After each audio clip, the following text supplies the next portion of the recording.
सरकार हो गई मालामाल।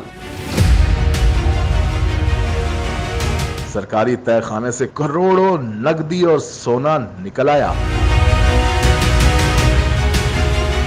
कहते हैं ना एक दिन चोर पकड़ा ही जाता है। ऐसा ही कुछ अनोखा और हैरानकुन वाकया भारतीय रियासत राजस्थान के दारुल हुकूमत जयपुर में पेश आया। मीडिया रिपोर्ट्स के मुताबिक जयपुर में एक सरकारी बिल्डिंग योजना भवन के तहखाने के अंदर मौजूद बंद अलमारी से 2 करोड़ 31 लाख रुपए से जायद नकदी और 1 किलो सोना बरामद किया गया। हुकाम के मुताबिक तहखाने तक रसाई रखने वाले योजना भवन के 7 मुलाजमीन को पूछगछ के लिए हिरासत में ले लिया गया है। जराये का कहना है कि तहखाने की अलमारी में रखी ट्रॉली सूटकेस में 2000 और 500 रुपए मालियत के नोट बरामद हुए।